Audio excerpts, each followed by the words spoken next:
po sa bawat isa. At ngayon po tayo ay magpapatuloy in our series at atin pong tinitignan ang chapter 14 ng 1689 London Baptist Confession of Faith, which is of saving faith. Ating nakita na bagamat ang lahat ay nagsasabi na sila ay mayroong pananampalataya, pananalig, ang tanong, ito bang pananalig na ito ay nakapagliligtas? Mayroong nananampalataya marahil sa kanilang sariling kakayanan, sa kanilang sariling mga mabubuting gawa, at masasabing ito ay pananampalataya, ngunit hindi ito nakaturo sa Panginoong Jesucristo, at masasabi natin na hindi ito ang pananampalatayang nakapagliligtas.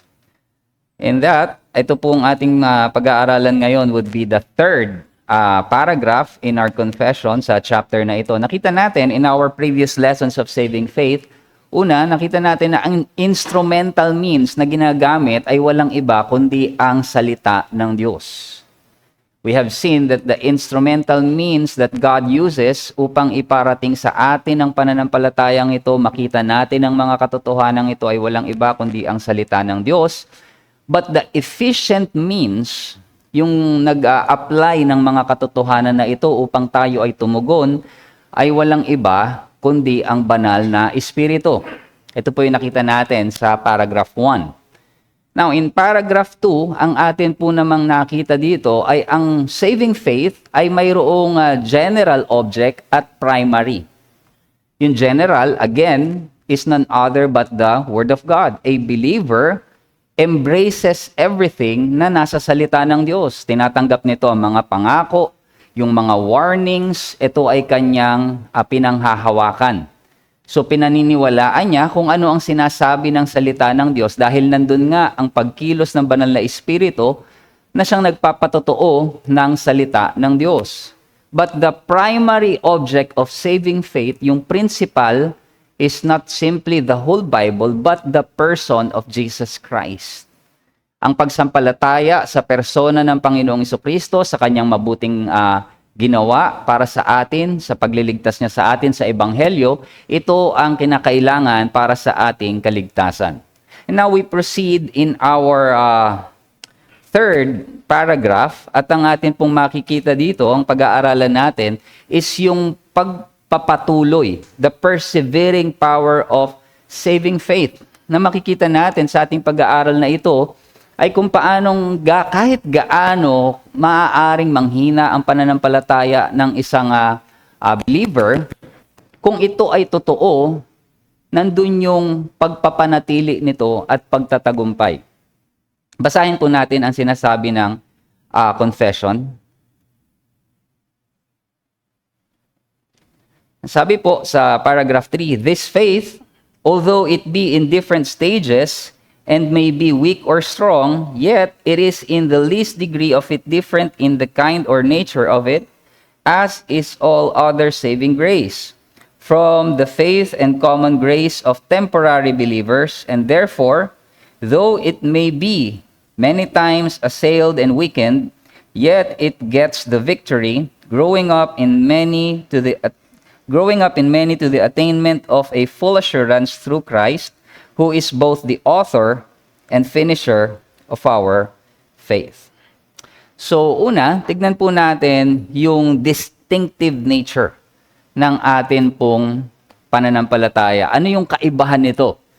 Alam natin, ang ibang mga tao, relihiyon, sinasabi nila na sila ay mayroon ding pananampalataya. Well, first of all, makikita natin itong ating tinignan na pananampalataya is distinguished from it is not distinguished from weak faith.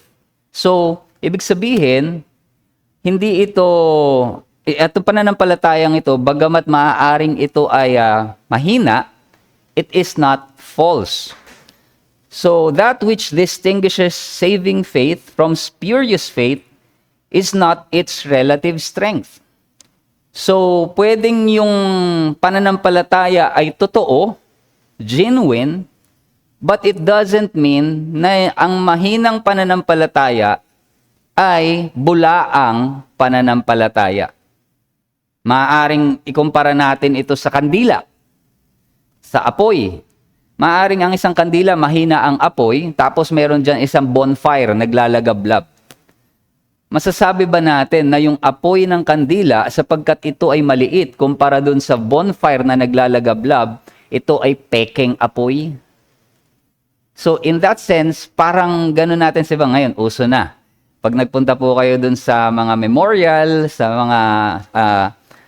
mga libingan, meron dun ngayon parang, kala mo sa malayo, parang kandila talaga na nag-aapoy. Pero pag nilapitan mo, ay parang bulb na lang pala dun na parang gumagalaw. So it was fake. But at far, akala mo ito ay totoo. So akala mo parang apoy siya, but it's not. But that's a different thing sa totoong kandila. So even though mahina ang apoy, ito'y totoo, mainit, mayroong warmth na ibinibigay. It is the same with weak faith. It may be weak, but it doesn't mean it's false. So, ang Biblia, makikita natin, may degree ng pagpapakita sa uri ng pananampalataya, mostly ng mga believers doon. Meron tinatawag na great and little faith. How many times ang mga disciples mismo ng Panginoong Hesukristo ay natawag na mahina ang pananampalataya? Oh, you of little faith. How many times was that? Or meron din na binanggit ang Biblia na strong and weak faith. Naalala ninyo, mayroong mga issues noon na dinidil si Paul at mayroong mga strong yung kanilang pananampalataya, pero atin natin yung mga weak in faith. So binanggit ito ni Apostle Paul. And at the same time, merong nag-grow na faith and may mga nagdi-decline. So ito ay malinaw na ipinapakita sa atin sa salita ng Diyos na mayroong uri ng pananampalataya. There are certain degrees of faith. So, in the heart of true believers, there is often a mixture of faith and unbelief. Do you remember the man who cried out na humihingi ng tulong sa Panginoong Hesukristo? Ang sinabi niya, I believe, help my unbelief. In Mark 9:24, sinabi niya, nananampalataya ako, I believe, pero at the same time, sinabi niya, help my unbelief. And so there is a mixture of this kind of faith. Now, a weak faith may grasp a strong Savior. Ang halimbawa nito ay isang bata na tatawid sa highway, pagpalagay na natin, at hahawak siya sa kanyang ama. So because it's a child, relatively, maaring hindi ganun ka lakas yung grip ng kamay ng batang ito, but the reason why that child will be able na makatawid doon sa highway na yon at siya nakahawak sa kamay ng kanyang ama is not yung strength ng grip niya, but the tenacity ng grip ng kanyang father. It was the father's hand yung magdadala sa kanya doon that will carry that child safely through. So, in that sense, makikita natin na naroon ang isang mahinang pananampalataya, pero ito ay totoo. I remember, there was a time nung nagpunta kami noon sa Palawan and sumakay kami sa isang bangka.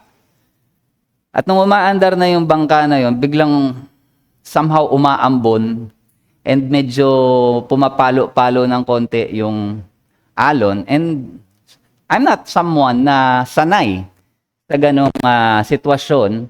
And so, there is fear sa akin. Hindi ko naiintindihan kung safe ba tong bangka na to. Tinitignan ko parang luma, tapos yung nasa side niya, meron naman kaming life vest, of course. Pero merong certain parang uneasiness sa akin. Anxious ako nung mga time na yon. So tinitignan mo lang, syempre nag-enjoy ka, pero may anxiety. Pero tinitignan ko yung mga driver mismo, yung mga mismong nag-ooperate ng bangka na yon, mga nakaupo pa sila dun sa sa side, sa gilid, tapos alam niyo lumalakad pa sila doon sa side ng kawayan, doon sa tabi, pagka meron silang inaayos habang umaandar. Tapos parang, ano lang sila, they are very calm. So, kumbaga, kung titignan natin, I was there, anxious, fearful, and they are there, confident. Yung faith nila dun sa boat na yon is secure, calm, ako hindi. Pero dahil nandun kami, pareho, nandun kami sa loob, both of us were able kami na nadala doon safely kung saan ang aming pupuntahan. So what I'm trying to show here is a believer na weak yung faith and a believer who is strong and confident in faith, but both of their faith is anchored in Jesus, the Savior. Pareho sila na maliligtas. Another illustration dyan na pwede natin puntahan, imagine niyo tayong lahat ay nandoon sa time nung Egypt, yung time nung Passover. Ang utos sa ating lahat, mga Israelita, is magpahid ng dugo ng lamb, remember, dun sa doorpost. Tapos mamayang gabi na yon, alam natin na pwedeng meron dun, halimbawa, meron ilan sa atin, kalmadong-kalmado dahil nantitiwala ako sa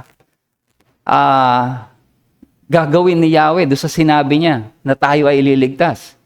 Pero pwedeng meron doon na, tama kaya yung pagkakapintura ko? Baka mamaya.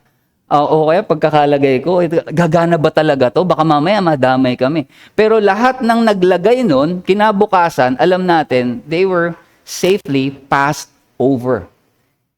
It is not based on them, but based on the word, the promise, the objective promise nung ginawa ni Kristo. And I hope makita natin na yung security ng salvation natin, its saving faith may differ in knowledge and assurance, but its object, Christ, secures salvation. Also, sabi ni Joel Beakey, if the promises of the gospel are not made to strong faith, hindi daw ito ipinangako sa mga malalakas lamang ang pananampalataya, but to true, to those which are genuine. Sabi ni Joel Beakey, if we start qualifying our faith, we destroy the gospel. Our faith may be weak, immature, timid, even indiscernible at times. But if it is real faith, it is justifying faith. Faith's value in justification does not lie in any degree in itself, but in its uniting us to Christ and His glorious achievement. So hindi daw nakasalalay yung degree ng justification natin kung gaano katindi yung ating pananampalataya. Rather, it is in the object of our faith.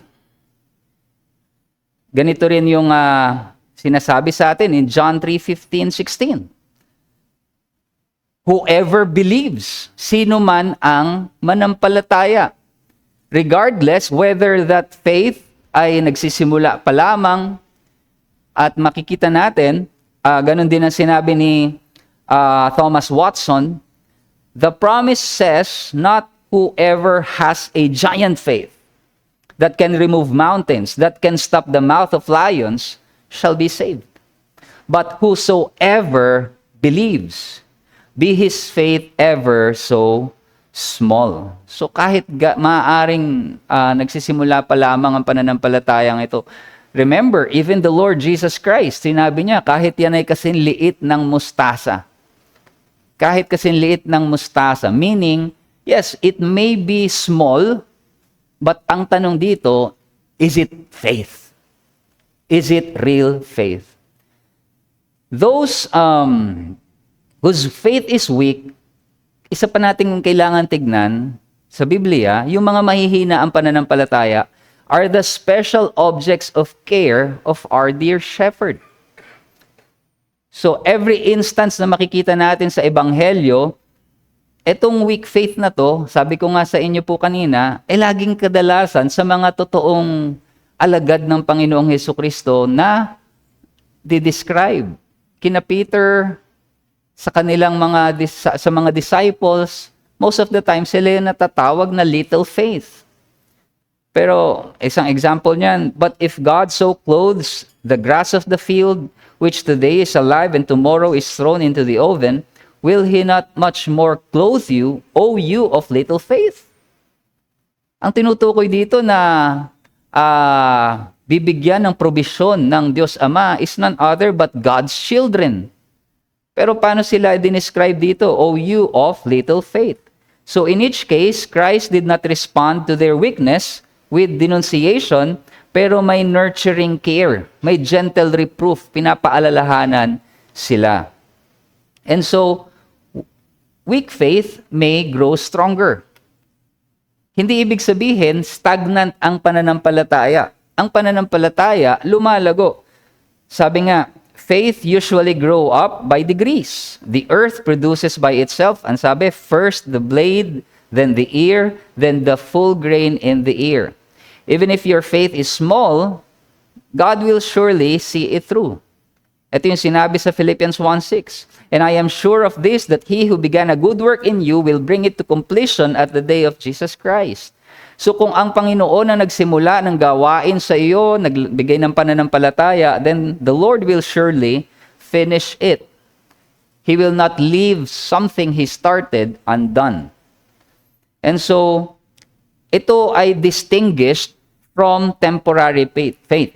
Hiwalay ito doon sa tinatawag na panandalian lamang na pananampalataya. Ito yung sabi ng confession, yet it is in the least degree of it different in the kind or nature of it, as is all other saving grace from faith and common grace of temporary believers. So, iba daw ito nga ay, it may be weak faith, pero hiwalay yung nature niyan. Iba yan dun sa tinatawag na maaring paniniwala ng mga temporary believers or temporary faith. Kinuha ito dun sa description nung stony ground. Kung maaalala po ninyo yung parable of the sower, na the hearer receives the word with joy, tinanggap niya ng mayroong kagalakan, pero ito ay panandalian lamang. Diba? Ang sabi sa Matthew 13:20-21, as for what was sown on rocky ground, this is the one who hears the word, immediately receives it with joy. May kagalakan. Yet, he has no root in himself, but endures for a while. Temporary. Sandali lamang. And when tribulation or persecution arises on account of the word, immediately he falls away. Ano yung mga halimbawa ng ganitong uri ng pananampalataya? Makikita natin sa salita ng Diyos, lalong-lalo na in the Gospels, yung miracle faith. Ito ay nakabase dun sa mga nasaksihan nila ng mga himala ng Panginoong Jesucristo, signs and wonders. So they believed that Christ was the prophet, pero yung kanilang pananampalataya were actually temporary dahil sa mga panandaliang benepisyo lamang ng kapangyarihan ng Panginoong Jesucristo. Kung inyong maaalala, after feeding the 5,000, maraming sumunod sa Panginoong Jesucristo. Ngunit nung nagturo na siya about Him being the bread that comes down from heaven, marami ang nahirapan tanggapin ang katuruan na ito. At ang sabi doon, after this, many of His disciples turned back and no longer walked with Him. Minsan naman ay mayroong mga panandalian lamang, temporary impressions from people na maaaring na-expose sa mga bagay sa buhay nila, maaaring sakit or aksidente, may nangyaring masama. So panandalian, bigla silang magkakaroon ng temporary faith. But when returned to safety, they relapse. Maaring may nakaranas na sa inyo dyan. Sa atin, ako personally, meron nang nakaranas na ako ng ganun. Mayroong biglang kakilala na nagkasakit, nag-contact sa amin. Bible study naman tayo dito sa bahay. So Bible study kami for a month or two. Pero nung muling nakakabangon na ulit siya nung una talagang very siya. Pero nung unti-unti na ulit siya nakarecover, nakakalabas na, nakakabalik na sa trabaho, after namin, minsan nararamdaman ko na habang nag-Bible study kami, hindi na siya interesado. And then sabi niya sa akin one day, text na lang ulit ako sa'yo pag magba-Bible study ulit tayo. So, okay na siya. And he doesn't want us to return anymore. So, wala na. And after nun, hindi na ulit kami nagkaroon ng pagba-Bible study. And makikita natin yan, even in the scripture, the book of Judges. Ganon yung Israel. Diba? They will cry out to the Lord will send a judge. Kapag umokay na ulit lahat, everything's peaceful, balik sila sa idolatry. And then, babalik ulit yung cycle. They again will cry out to the Lord for help. The Lord will send a judge, and it's just cycle. So, it's something na makikita natin from time to time. Or spurious profession are also made by those who temporarily have a relish for good preaching. Minsan yung iba talagang gusto lang na nakakapakinig ng maganda, mahusay na pangangaral, and they appreciate it. Sila yung madalas na-enjoy ito. Makikita natin yan in the book of Ezekiel. Ang sabi dito, and they come to you as people come. Dumalapit sila kay Ezekiel. Anong sabi? And they sit before you as my people. Nakikinig sila na parang kasama sila sa bayan ng Diyos. And they hear what you say, but they will not do it. For with lustful talk in their mouths, they act. Their heart is set on their gain. And behold, you are to them, paano daw si Ezekiel sa kanila pag nangangaral? You are to them like one who sings lustful songs with a beautiful voice and plays well on an instrument, for they hear what you say, but they will not do it. So parang ang dating, nakikinig sila, it's just entertainment. Marami yan, nung time lalo na ni Spurgeon. Diba, libo-libo yung sabi doon. But others just go there, they just want to listen kung gaano kagaling itong tagapagsalita na ito. You are to them, ang sabi dito, para ikaw ay isang mga awit, tumutugtog. Yun yung tingin nila sa preaching. It's like entertainment. Natitikil yung kanilang intellectual thoughts na na-challenge silang mag-isip. And so, isa ito sa makikita natin na maaaring posible na reason for temporary faith. And so, pag dumating ang persecution, they fall away. So, one difference between true and false faith is that false is temporary. Kaya nga ang sabi ng Panginoong Hesukristo, the one who endures to the end will be saved. Pero kung ito lang yung magiging batayan natin, then walang assurance until a person had persevered to the end.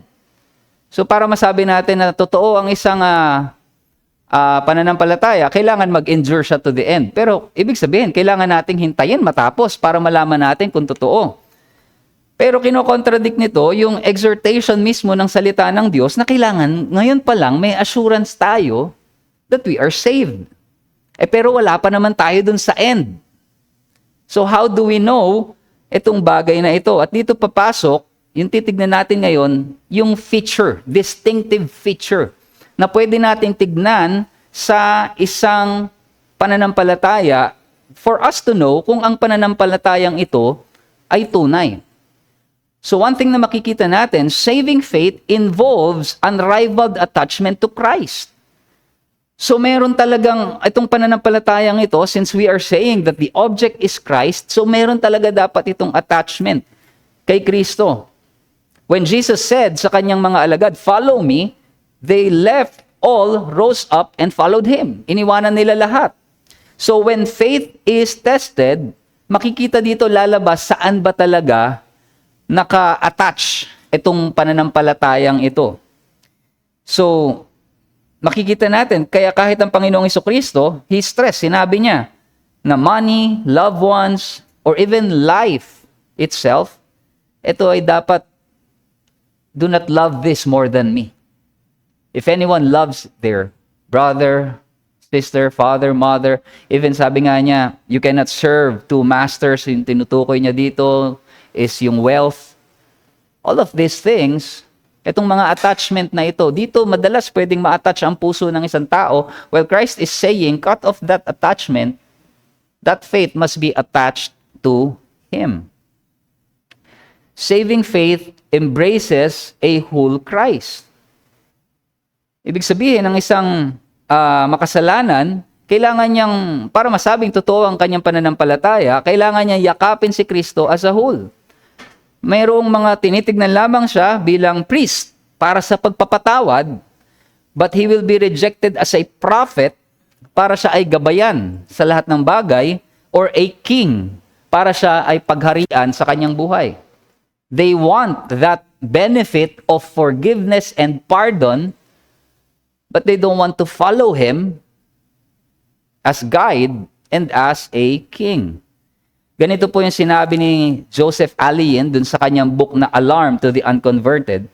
The unsound convert takes Christ by halves. So kalahati lang daw nila kinukuha si Kristo. He is all for the salvation of Christ, but he is not for sanctification. Jesus is a sweet name, but men do not love the Lord Jesus in sincerity. They will not have him as God offers to be a prince and a savior. They divide what God has joined, the king and priest. And every man's vote is for salvation from suffering, but they do not desire to be saved from sinning. They would have their lives saved, but still would have their lust. But the sound convert takes a whole Christ, without exception, without limitations, without reserve.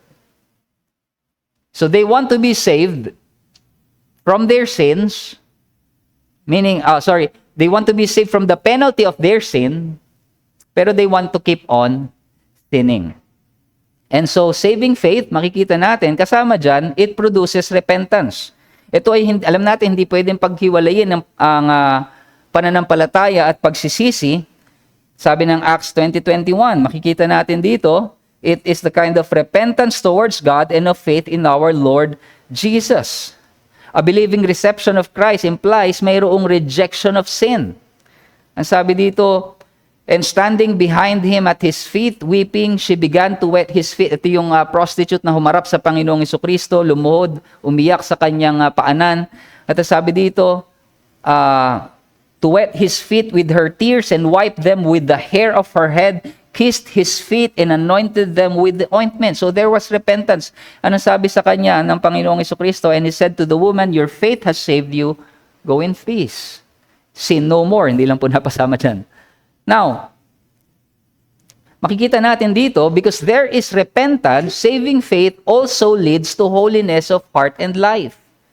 Faith in Christ take away a sinner's love for sin.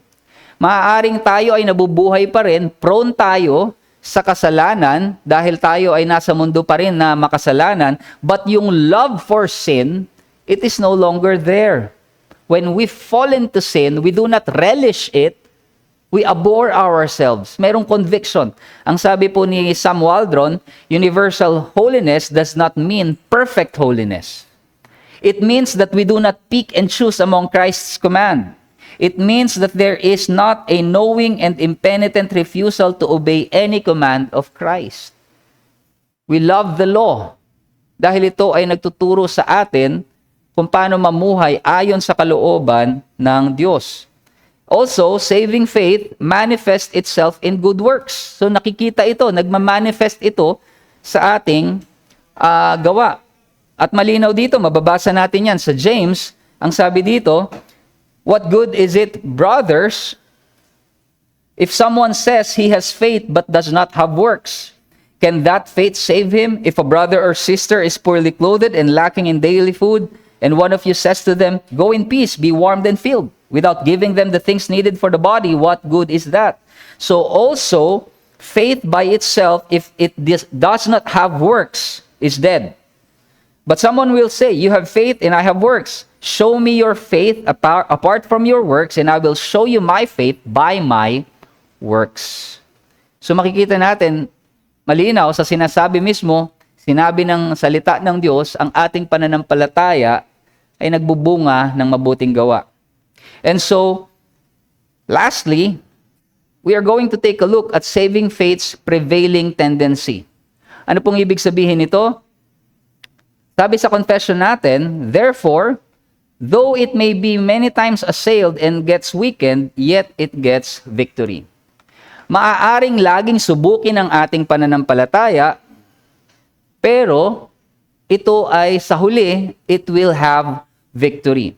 Faith may be assailed and weakened, maaaring manghina, maaaring ito ay makaranas ng mga pagsubok, maaaring mararanasan ito because of a condemning conscience. Yung mismong sarili nating conscience ay binabagabag tayo. Sano nga ba talaga ako? Ba't ko pa rin nagagawa at mga bagay na ito? O nakita natin, even the accusation ng kaaway ni Satanas, mga sirkumstansya sa ating buhay, sakit, physical pain, mental depression. At makikita natin, maraming mga kaso niyan in the scripture mismo sa mga kilalang karakter sa Biblia. Abraham, Job, Peter.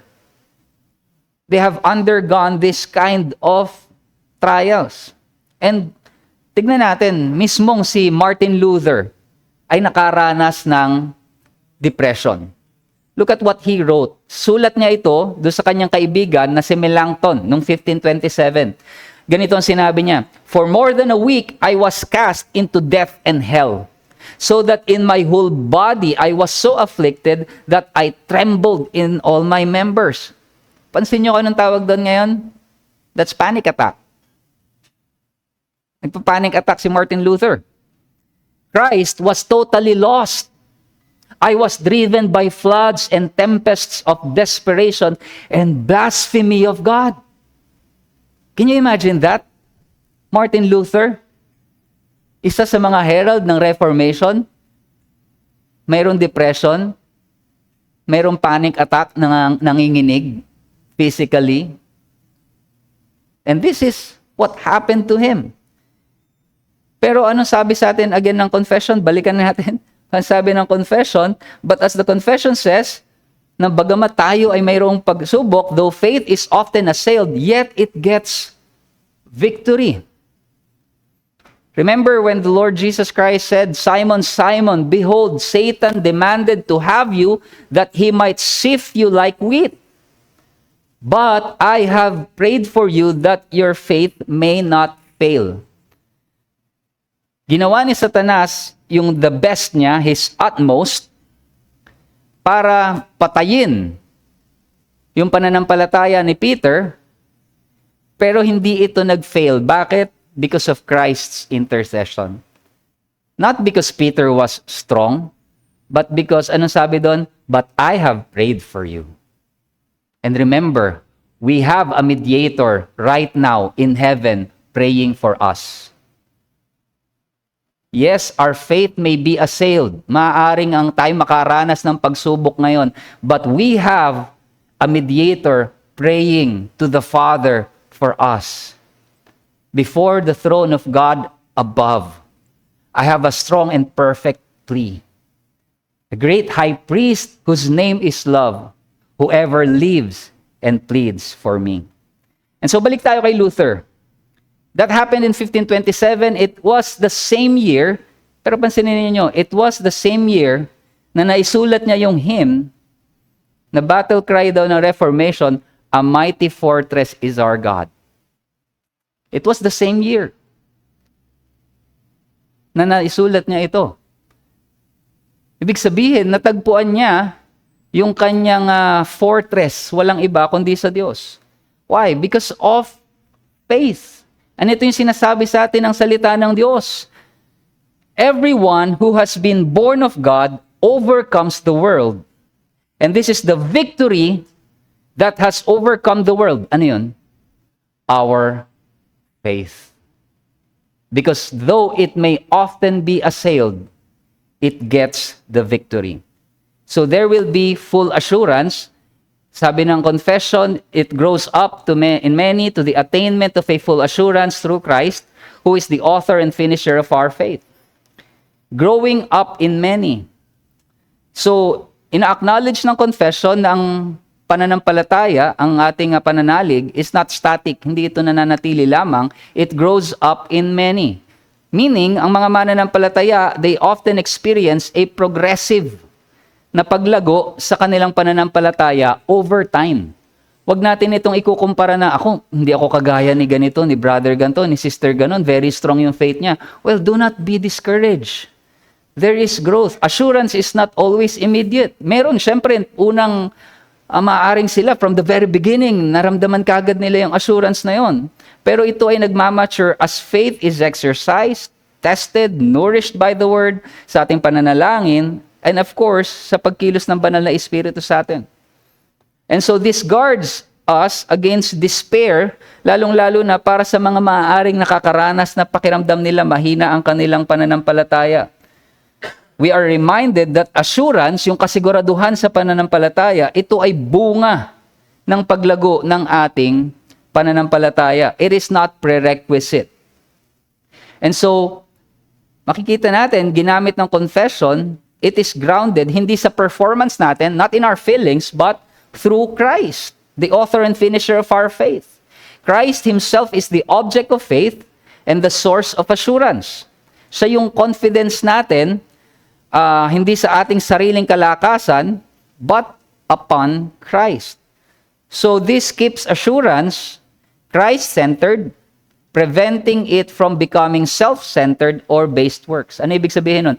Yung assurance natin, hindi nakabase sa, buti na lang, ako ay laging ganito ang ginagawa. Perfect ang attendance ko sa church. So sure ako, ligtas ako. Hindi doon nakabase. We are looking at Christ, what He has done for us.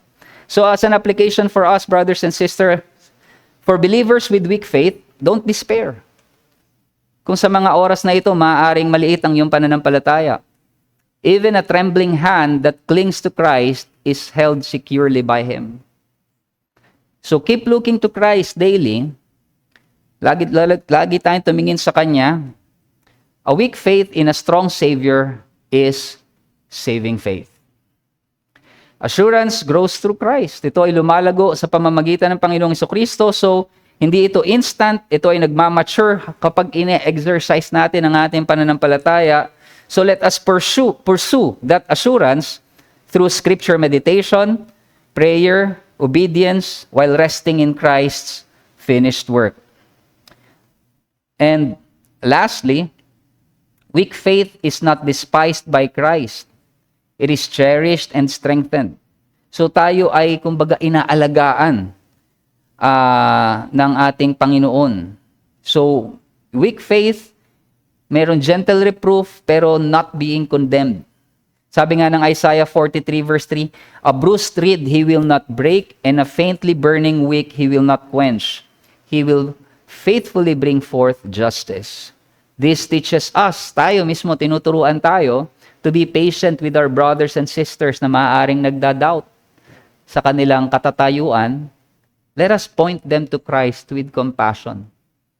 Huwag tayong ano ba naman to? Paulit-ulit na lang kami dito ng kapatid na to. So let us point them to Christ. So as a conclusions, makikita natin, pinapaalala sa atin itong paragraph na ito, that saving faith, though it may begin weak, maaaring magsimula ang pananampalataya na mahina, maliit, but it is upheld by Christ Himself. At ito ay maaaring lumago to full assurance in Him. The believer's confidence does not rest in the strength of their grasp, hindi sa sarili nilang kalakasan, but through the strength of our Savior, who will surely finish it. And so this comforts us, the doubting believers. Ang Diyos ang siyang nagpapatibay sa atin, nagbibigay ng kapahingahan sa mga nanghihina, and we are being exhorted to fix our eyes on Christ, knowing that He nurtures, sustains, and brings His people safely to glory. And so with that, brothers and sisters, we are ending our short series, ito pong 3 lesson na ito, in chapter 14 ng 1689 when it comes to saving faith. So with that, we end. Kung meron po kayong mga katanungan, paglilinaw, now is the time. If you have any comments.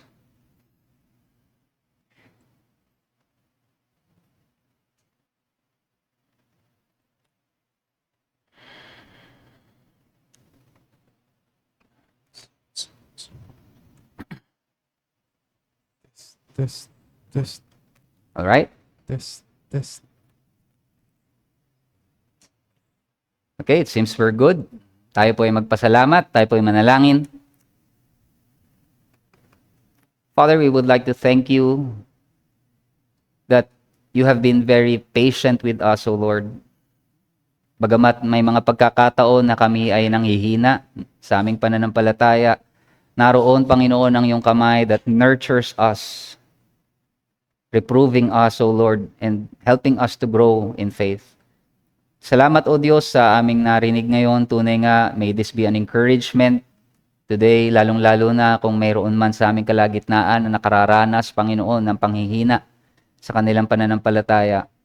May we truly, O Lord, put our eyes to Christ only, na siya maging object, Panginoon, ng aming pananampalataya.